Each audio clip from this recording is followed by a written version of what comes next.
Narito na naman ang mainit na balita mula sa mundo ng politika. Isang nakakalungkot at nakakabahalang balita ang ating natanggap ngayong araw. Ang ating mahal na Pangulo, President Kuting ng Norte Jr. ay usap-usapan ngayon matapos ang kumakalat na balita ukol sa isang matinding insidente. Balitang may kinalaman ito sa pulburon at ayon sa ilang hindi pa nakumpirmang impormasyon, sinasabing siya ay na-overdose na. Ano ang katotohanan sa mga kumakalat na ito? Isang malupit na balita ang kumalat sa mga social media platforms at ilang tabloid outlets ngayong araw. Sinasabi ng ilang nag-aalalang mga netizens na ang Pangulo ng Pilipinas ay nagkaroon umano ng isang overdose sa pulburon at ang kanyang kalusugan ay mabilis na bumabagsak. Ayon sa ilang mga hindi nakumpirmang ulat, ito raw ang dahilan kung bakit tila hindi na nakapagbibigay ng malinaw na pahayag ang Pangulo sa mga nakaraang press conference. Pero wala pang opisyal na pahayag mula sa Malacanang ukol sa isyong ito. Tinututukan ngayon ng mga otoridad ang insidenteng ito. Ang Malacanang sa ngayon ay hindi pa nagbibigay ng pahayag tungkol sa mga akusasyong ito. Ngunit sinabi ng ilang mga eksperto sa kalusugan na kung ang balitang ito ay totoo, ito ay magiging isang seryosong issue na may malalim na epekto sa bansa. Sinabi nila na ang Pangulo ng isang bansa ay isang simbolo ng lakas kaya't nagpakahalaga na malaman ng publiko ang tunay na estado ng kalusugan ng ating leader. Habang ang mga social media accounts ay abala sa pagpapalaganap ng mga haka-haka, hindi maiiwasan na mga naglalabas na matinding katanungan tungkol sa pangyayari. Isinalaysay ng ilang mga eksperto na hindi rin maiiwasan ang takot na ang mga ganitong uri ng balita ay makakaapekto sa moral ng publiko, lalo na sa panahon ng mga mahalagang desisyon at hagbangin ng ginagawa ng administrasyon. Samantalang ang Pangulo ay nakaharap sa mga mahalagang isyu ng ekonomiya at internasyonal na relasyon. Ang isang insidente tulad nito ay posibleng magdulot ng kalituhan at kawalan ng tiwala sa pamahalaan. Kahit asahan po natin na magbibigay ng isang malinaw na pahayag ang Malacanang upang tapusin na ang mga haka-hakang ito at magbigay linaw sa kalagayan ng ating Pangulo. Sa kasalukuyan, ang mga Pilipino ay umaasa na ito ay isang simpleng miscommunication lamang. Patuloy natin silang pinapalakas ng ating dasal at pag-asa na magpatuloy ang magandang pamamahala ng ating bansa. At yan nga ang mga balitang ating pagkakatutukan at kung bago ka pa lamang sa aking channel ay huwag kakalimutang mag-like, share and subscribe para updated ka sa aming mga bagong balita dito sa Tatak Pinas.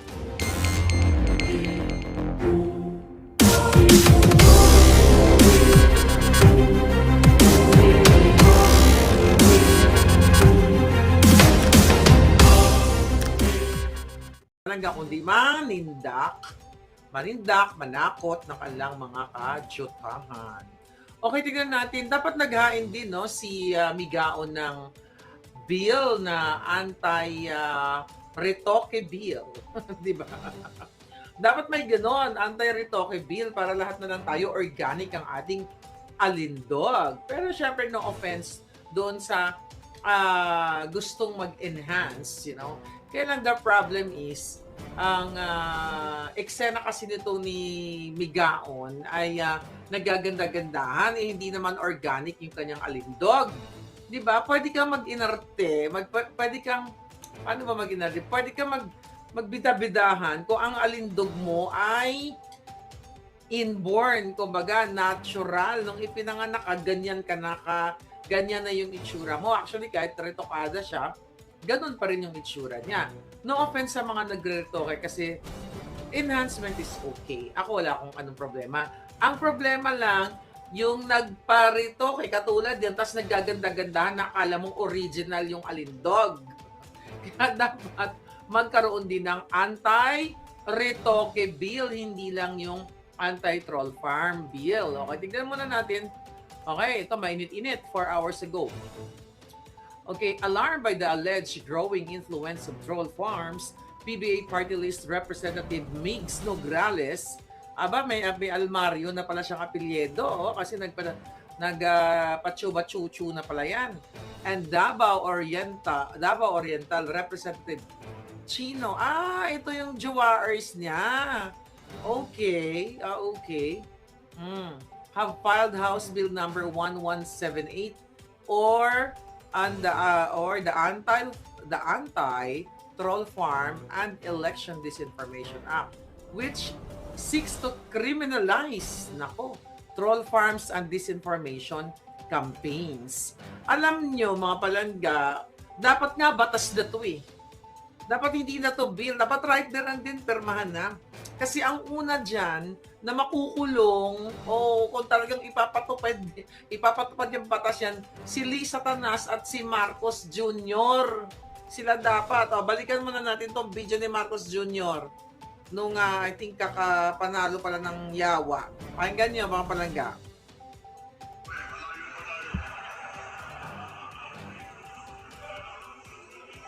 Nag-start talaga ito dahil noong 2016, nagpo-protesto tayo, wala tayong makuha na oras sa ABS, wala tayong makuha sa Channel 7, wala tayong makuha sa Inquirer, wala tayong makuha sa Philstar, pinapanagpalatan tayo ng Rappler. Eh, sabi ko, the only option we have is social media. Kaya doon kami nag-concentrate. Kaya nag-hire ako ng libo-libo na troll army. Tawanan pa sila. Si Bangag Jr. mismo, inamin niya na nag-hire siya ng troll army. And I will talk about that. Hindi mo sabi niya kanina, sabi niya dun sa video that was, nanalo na basta, panalo na siya dyan sa video na yan, di ba? Trollbuster, December 11 sa Luneta. Sino ang nasa Luneta sa December 11? May announcement na ba? But anyway, congratulations sa mga palangga kong Cebuano. Grabe ang inyong, what do you call it? Anong tawag doon? Parang nag-marathon, di ba? Motorcycle marathon. Boses ni Bangag yun, sabi ni Zorro. Okay. Kung babalikan ninyo, sabi niya, walang pumapansin sa kanya noon. Ako lang nga, ikaw, kayo, tayo lahat nasa social media at yung mga troll farms sila. But definitely, hindi ako troll dahil may alindog ako at hindi ako nabayaran ni Bangag. So kasi ang mga troll farm binabayaran yan. So pakinggan nyo kanina yung sinabi niya, hindi siya pinapansin ng ng Inquirer, ng ABS, ng GMA, o di ba? Galing na rin sa bunganga niya na noon ay hindi siya pinapansin. Hindi binibigyan ng platform kasi nga diktador magnanakaw. Pero look at, the ABS-CBN ngayon. Ano yung nasasaktan ng mga Korean? Ano yun talaga? Sabi sige, mag-comment ka lang, hindi ko alam. Hi, Lentido, how are you? Okay. Pati Rappler, binabanat-banatan siya ng Rappler, pero ngayon wala nang bumabanat sa kanya. Kasi halos lahat ay sinungal-ngalan na nila ng pera. Malinaw po dyan sa video o sa audio na yan, actually video yan, yung pinarinig ko sa inyo, na kung meron man, kung maging batas yung bill na yan, ang unang makukulong, okay, ang makikriminalize ay si Marcos Jr. at si Liza Tanas. Inamin niya mismo. Kaya naman during the campaign, kung saan group ako sinasali ni Liza Tanas. Kung saan group niya ako sinasali at may mga pinuno siya, mga trolls. Binanggit nga dyan yung tatlong, yung mga pok-pok, okay, na nandyan sa presidential communication na pakangkang lang ng pakangkang at nakaw ng kaban ng bayan. Nandyan sa presidential communications office lahat, pakangkang ng pakangkang, ang mga buwaka ng inang bumubukangkang gamit ang pera ng bayan at the same time, troll farm, troll army ni Bangag noon pa yan. So sabi ko nga sa inyo, ako naman, dahil supporter nila ako at kayo, hindi tayo kasali dyan sa troll farm na yan dahil hindi naman tayo binayaran ng julul na mga yan. At hindi naman tayo nagpabayad sa kanila dahil nga yung suporta natin sa kanila mga palangga ay real. Dahil akala natin, ibabangon pala ang Pilipinas. Yung pala, ibabangon nila ang smuggler at ang mga kidnapper, ang mga pulboronic, and everything else. Kung ano pa man. Ngayon, ayan. So, Marligan ako, you're here. Okay, Los Beminda, andyan. At maraming mag-comment na kayo dyan, mga hitan. Okay. By the way, okay, December 5 niya, nimigaon final yung bill. Diba? Ano ba yung troll farm na sinasabi dyan sa bill na yan? At by the way, sino ba nagpauso ng salitang troll farm na yan? Pero ang pagkakaunawa natin dyan, mga palangga, yan ay parang mafia group. Organized group yan. Na ang kanilang intensyon o layunin sa mundo ng social media ay imanipula yung mga opinion, alright? Sa social media. Para magpaniwala kayo katulad na lang ng ginagawa ni Liza Tanas na bumunta lang kayo, puntahan nyo lang yung, ilang beses ko na pinakita sa inyo, ang Facebook ni Lisa Tanas at ni Bangang Jr. ang nagko-comment sa kanya, trolls. Troll farm. Kasi wala nang namang amor ang mga tao kay Lisa Tanas, pati follower niya, trolls. Sino naman ang matutuwa kay Lisa Tanas na addictus na katulad ng asawa niya, bangag, bartik, magnanakaw, kidnapper, smuggler, pulboronic, name it. Bago ko ituloy yung troll farm, kahapon dyan, nagbigay-bigay sila sa mga bata. Ginamit na naman ng mga batang paslit dyan sa Malacanang, nag-gift giving daw siya. Lisa Tanas, Chokchakera, Chokchakera ng PSG. Kahit tuyot na yung kipaylabo mo, di ba, ang libog mo sagad hanggang buto. Palibasa, sa tingin ko ay hindi ka nagigiyot ni Bangag dahil nga kakarampot lang yung kanyang pototoy Hindi makaabot. At botomesa pa. O kaya siguro ganon. At inaano mo, kinakarat-karat mo yung PSG niyan. But anyway, balik tayo sa mga bagets. Alright? Ginagamit, pinapaunawa ko lang po sa inyo muli na ang Bangag Jr. at si Lisa Tanas, kunwari, bait-baitan sa mga bata, gift-giving. Ano binigay nila? Candy? Kaperangkot na mga paper toy ba yun? Mga ganyan? Taliwas po ito. This is what? Hypocrisy to the highest level. Pagkukunwari dahil hanggang ngayon, umiiyak, tumatangis, si distressed mother at ang kanyang dalawang anak nung inagaw o inisnatch o kinidnap ni Bangag Jr., ni Louie Locsin, ni Teddy Boy Locsin Jr. Ayan, paulit-ulit ko yan. Tiyan mo si Teddy Boy, napakaingay yan, di ba dati na panahon dito, nagpapapatol. O bakit Teddy Boy Locsin? Bakit hindi ka pumatol ngayon? Dahil totoo na ikaw ay kasangkapan ni Lisa Marcos nung kinidnap ninyo, nung in-extract ninyo ang dalawang minor de edad sa Turkey.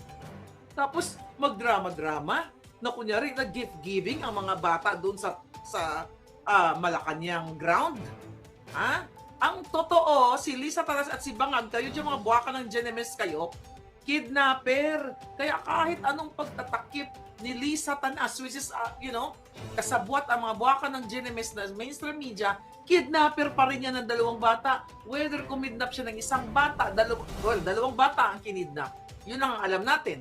Kahit napakainin niya, bigyan niya ng regalo, ang 1,000,000 bata, hindi pa rin mabubura sa isipan. Okay? Sa isipan, lalo na ng ina, na si distressed mother, noong ginamit ni Bangag Jr., ni Teddy Boy Locsin, ni Louie Locsin, ang isa, ang DOJ, o ang DFA, nung ginamit nila ang pang-aabuso sa batas, nung pinadukot ang dalawang minor de edad sa Turkey. Hindi mabubura yan. Kahit na sabihin mong mamigay ka ng kung ano-ano, kidnapper ka pa rin. Wala yung pinagkaiba kahit nagbait-baitan ka kung gumurgor ka. Okay? Ng PSG, gumurgor ka pa rin. Hindi yan maiaalis, mga kababayan. And now what? Balik tayo kay Migaon. Tungkol sa kanilang troll farm na yan. Napakagandang bill yan. Dapat nga, batas na yan Dahil si Lisa Tanas, ang number 1, dapat nga ang parusa ng batas na yan kapag naipasa bitay. Kung sino ang nagpapatakbo ng troll na mga politiko, bitay dapat yan. Why? Unang-una, ang ginagastos dyan, pera ng bayan. Okay? At ang ginagawa niyan ay magpakalat ng kasinungalingan. 'Di ba? Gusto nilang i-manipula o i-manipulate nila yung narrative. At unang may kakayahan yan ay sa panahon ngayon ay si Lisa Tanas. Remember, sa isa lang niya. O ikaw, Migaon, gusto mo? Gusto mo imbestigahan? I-email mo ako, nandiyan ang email ko. Ipo-forward ko sa'yo kung sino ang troll farm ni Lisa Tanas. Napokla, nandyan lang. I-email ko sa'yo, ha? Ayan. I-email ko sa'yo. Ituturo ko sa'yo kung sino. Total, mag-bill ka, imbestigahan mo right away kahit wala pang batas. At kung talagang gusto mo, ibatas na yan, wala nang deliberasyon, wala nang mga pagdinig-dinig na yan. Batasin nyo na yan, executive order, 666. Okay? Dahil una yan, ang makulong dyan ay si Lisa Tanas, kidnapper, Kawatan, name it, at si Bangag Jr. Dahil umamin mismo yan na nag-hire ng trolls. Yang buwaka ng inang supot, Botomesa, at Duwag, under Disaya, Bangag, Adictus, Benedictus. Oh, tignan mo, mga kapalangga. Kaya ngayon, yung anti-troll farm bill na yan, ay dapat lang naman talaga yan. Dahil kung pag-uusapan ang nagpapakalat ng mga peking impormasyon, yan ang nasa presidential communications. Remember, di ba? Silang nagpapakalat ng mga maling balita. Imagine nyo, mga kababayan, nung inilabas ko ang pre-op and pre-op and operation to operate na pinirmahan ni Agent Morales in 2012. Parang may naulinigan ako. Okay. In 2012, pinost ng Daily Tribune, pinost. Ano nangyari? Tinawagan ni Cesar Chavez, ang Tribune na i-take down yung pre-op and authority to op. Yan kadyotahan, di ba, pagsa-silence, magpapatahimik sa mga media, like Tribune, mahiya kayo sa inyong mga anak. Tawagan lang kayo para ipa-take down. Yan ang dapat ilagay dyan sa bill. Ay, naku, mga palangga. Bitay lahat dapat, patay na sana lahat yung mga buwaka ng genimis na yan. Di ba? Dahil ang gobyerno ni Bangag, ang unang nagpapakalat ng mga mali-maling balita. At sino ba ano ba itong troll farm na ito? Baka hindi pa ninyo palangga alam ang ibig sabihin ng troll farm. Yung isang isang malaki, hindi naman malaki, isang kumpanya or minsan isang tao, 'di ba, na meron diyan yung kalbo diyan sa presidential communications. Na nilabas ko si Kalbo. Oy, Kalbo, ang kapal na mukha mo, Ikaw, putang ina ka, may screenshot na naman na binigay sa akin. Oh, nagpapanggap ka na marami kang trolls, pero 5 lang daw. Balita ko, hina-hire ka ng isang showbiz. Ito pa, about troll farm. Ang troll farm kasi hindi lang ginagamit sa politika yan. Ginagamit yan sa mga movies. Yung Kalbo dyan, okay? Si Kalbo, na nakipag-asabuatan kay Patricia, okay? Ngayon, Kalbo, hawak ko na naman yung ebidensya. Diyos ko, napakababa mong uri. Kinakausap siya ngayon, itong mga bataan ni Lisa Tanas, ginagamit nila ng troll farm. Kinakausap ka naman ngayon sa movie, di ba? Akala mo hindi ko alam. At ang sinasabi mo daw, may troll farm ka. Pero, na-booking, nung kausap mo, 5 lang yung organic.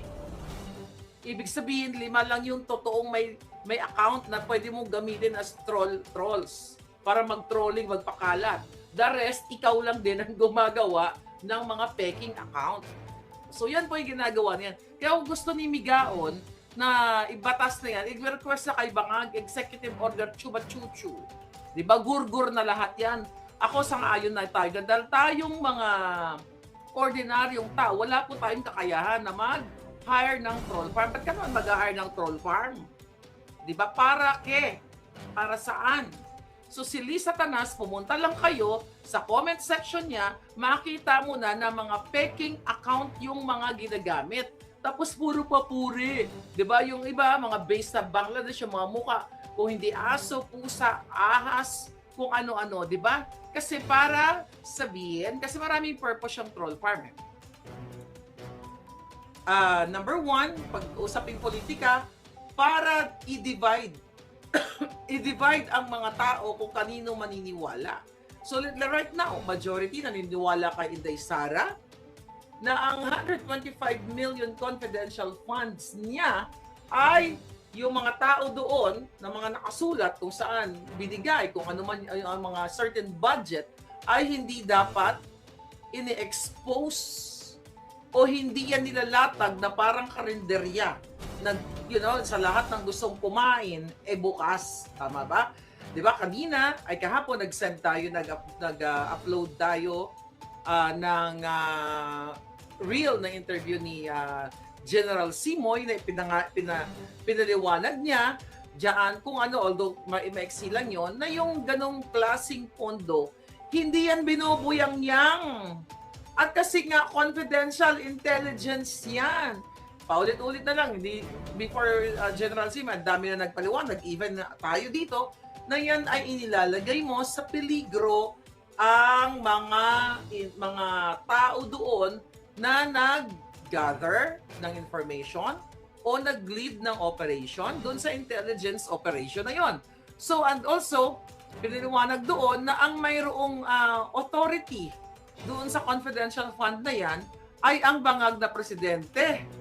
So, the moment na na-approve niya yung budget niyon na yon for confidential fund, di ba? Kasi Hodang, sino man ang pangalan doon na nakalagay, in-approve niya na yon. At hindi dapat inuurirat kung sino yung pangalan na yung Juan Pedro na yan para ibuyang-yang sa buong mundo. Kasi ilalagay mo nga sa peligro at ang gusto pa ng mga huwad o mga hudas sa committee ay kukunin pa yung mga birth certificates nito mga taong to. Oh my God, mga palangga, palubog na po ang Pilipinas sa kumunoy dahil ang bobobo talaga ng mga huwad committee at ito sila ngayon nagsusulong ng anti-troll farm bill. Ito'y mga bugo. Babalik to sa kanila. Sabi ko, ang basurang itinapon mo, babalik sa inyo. Kasi just gumagawa sila ng ganito, again, para sindakin kayong lahat. Tayong lahat, pero huwag kayong pasindak. Takutin, harasin, para manahimik tayo, para hindi na tayo magsalita. So, tungkol sa kanilang mga kawatan, kadyutahan, at kalechihan. Now, what? Yung troll farm na yan ay sila Lisa Tana, sila Bangag, ang mayroong pondo niyan. I'm telling you, Presidential Communications and the Bangag, they spend 50 million pesos a month. Maliban pa yung kay Lisa Tanas, 5 million para magbigay-bigay ng papuri sa kanya. So ito yung purpose ng troll eh. Kunyari, ay, ang ganda-ganda ni Lisa Tanas. Kahit inapakan ng pison ang buong katawan, grrrr, hanggang rio, grrrr, tapos naging flat na. Yan po ang troll farm. At sabihin, ay, si Bongbong, di ba? Mukhang bobong. Oh, si Bongbong na botomesa. Nye, di ba? Gumaganon-ganon yung mga troll. Ang galing-galing naman ni Presidente. Kahit hindi nabubulol, aba, ang galing-galing magsalita. Gumaganon-ganon na. Ganyan po yung trabaho ng trolls. Oh wow, ang galing-galing naman ni Presidenteng Bangag. Hindi talaga bangag yan. Kasi kung bangag yan, ganito, ganyan. Yan ang trabaho ng troll farms. Kaya kung magkaroon ng batas na yan, ang unang mabibitay dyan, kung may bitay, si Bangag. Diba? Katulad yung mga kumakalat niya, ang ganda-ganda naman ni Lisa Tanas. Oh, may mga ganyan din. Ay, ang ganda-ganda naman nila. Parang hindi naman totoo yung bububukang-kang at nagpapatsuk-tsak chenes doon sa PSG at nahuli ng PSG. Ayun, nadedo na yung PSG.